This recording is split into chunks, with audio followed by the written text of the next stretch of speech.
Clarity आलेली नाही. मागचे ते 2 जी-आर लाडकी बहीणच्या संदर्भात काढले होते.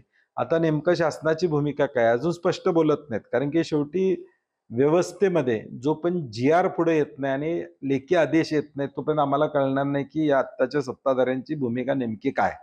ती नेमकी भूमिका येऊ द्या आणि मग त्याच्यावर आम्ही वक्तव्य करू. कर्जमाफीचा उद्योग होता. आता निवडणुकीच्या पूर्वी आपण ते देऊ. तारीख दिलेली नाही. अजित पवार देखील तसंच म्हणतायत, प्रचारामध्ये मी कुठं असा उल्लेख केला आहे का असं नाही. म्हणून मी काय म्हणतोय, आता महिना झालं सरकार स्थापन होणं, अजून पालकमंत्र्याचा निर्णय ते घेऊ शकलेले नाही. पालकमंत्र्याचा निर्णय घेऊ नयेत. मुद्दे भरपूर आहेत या सरकारला घेरण्यासाठी. आमच्याकडे मुद्दे भरपूर आहेत. जी आश्वासनं त्यांनी दिलेली आहेत त्याची अंमलबजावणी नाही झाली तर आम्ही त्याच्यावर निश्चितपणे त्यांचा समाचार घेऊ.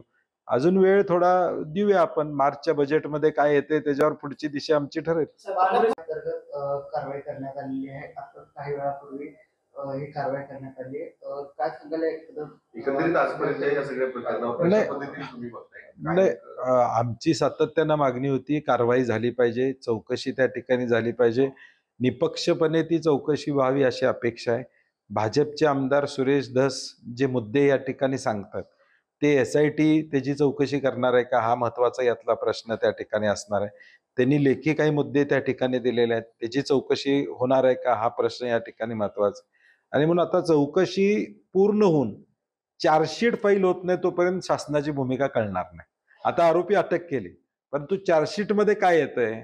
आरोपींना सुटण्यासाठी मदत होणार आहे का आरोपींना शिक्षा होण्यासाठी मदत होणार आहे? हे चार्जशीट फाईल झाल्यावर शासनाची भूमिका किती प्रामाणिक आहे हे स्पष्टपणे दिसेल. ते पवन खेडा असं म्हणतात की इंडियाला जो की ही फक्त लोकसभेपुरती होती आणि आता ती विसर्जित झाली. नाही, मला वाटतंय हा राष्ट्रीय पातळीवरचा विषय. त्या ठिकाणी खरगे साहेब आणि ही सगळी मंडळी एकत्र बसतील आणि त्यामध्ये धोरणात्मक भूमिका त्या ठिकाणी घेतील. पालकमंत्री कारण पुढे महापालिकेची निवडणूक आहे मुंबईची, कुठेतरी सॉफ्ट कॉर्नर देत आहेत असं वाटतं.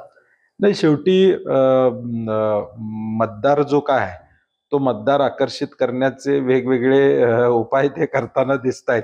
आणि म्हणून सहानुभूती दाखवून जे विधानसभेला त्यांनी केलेलं आहे त्यामध्ये दिसून आलेले सहानुभूती आहे का नाही शिवसेनेबद्दल त्यांना.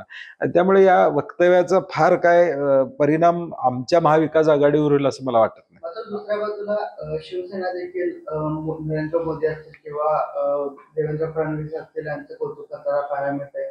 सामन्यामधून नेहमीच कौतुक होताना दिसते अलीकडे निवडणुका झाल्यानंतर. नाही, मी परवा सुद्धा एक वक्तव्य केलं की सरकारच्या चांगल्या कामाला कोण पाठिंबा देणार नाही असं होणार नाही.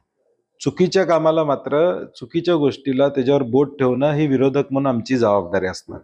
आणि म्हणून एखादं चांगली गोष्ट झाली असेल, त्याची स्तुती झाली तर त्याच्याबद्दल फार चर्चा करण्याची आवश्यकता आहे असं मला वाटत नाही.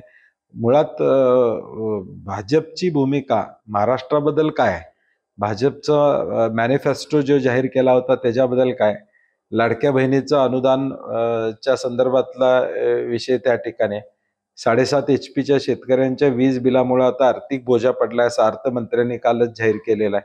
म्हणून हे सगळे मुद्दे आहेत ज्या मुद्द्यावर आम्ही एकमतानं त्यांना धारेवर धरू. आघाडी सरकार असताना एक वेगळी रचना करण्यात आली होती, परत युतीने बदलली. आता नेमकं कशा पद्धतीने यातला OBC या आरक्षणाच्या संदर्भातली एक याचिका आहे आणि शिवसेनेनं प्रभाग रचनेवरची एक याचिका सुप्रीम कोर्टामध्ये केली. 2 वेगवेगळ्या याचिका आहेत. आणि म्हणून 22 तारखेला काय निर्णय लागतोय त्याच्यावर पुढचं सगळं ठरेल. आहे ते प्रभाग रचना राहणार का शासन परत त्यात बदल करणार आहे हे सगळं हळूहळू कळेल आणि मग त्याला आम्ही सामोरं जाऊ.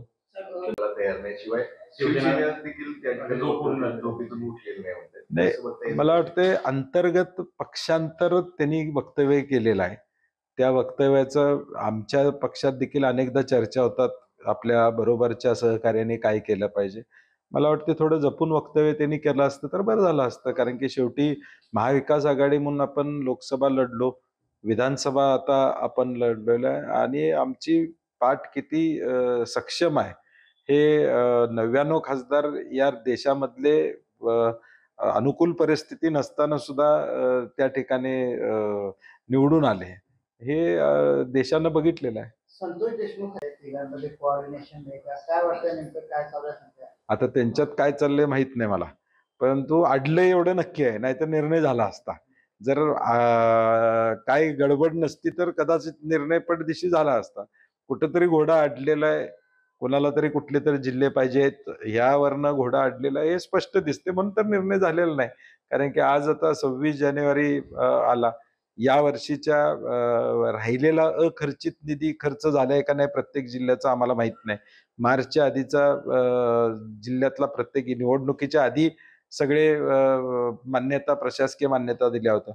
परंतु डिसेंबर नंतर आचारसंहिता उठून आता 2 महिने झाले. त्यानंतर हा मार्च पर्यंतचा निधी खर्च झाला का त्याचा आढावा कोणी घेतलाय माहित नाही. म्हणून मला वाटतंय एक संविधानिक पद आहे, हे ताबडतोब त्या ठिकाणी नेमणुका व्हाव्यात आणि जिल्ह्याच्या विकासाला गती मिळावी अशी आमची काँग्रेस म्हणून अपेक्षा आहे. थांबवलेली आहे. मात्र आता, मला त्याची माहिती नाही. कालच नितेश राणे यांनी एक वक्तव्य केलं, नाही, उरूस होऊ देणार नाही असं त्यांनी इशारा नाही. दिला आणि आज उरूस जे आहे ते मला वाटतंय आता सत्तेत महायुतीचं सरकार आहे. कायदा सुव्यवस्था राखणं, या सगळ्या गोष्टी राखणं त्यांची जबाबदारी आहे.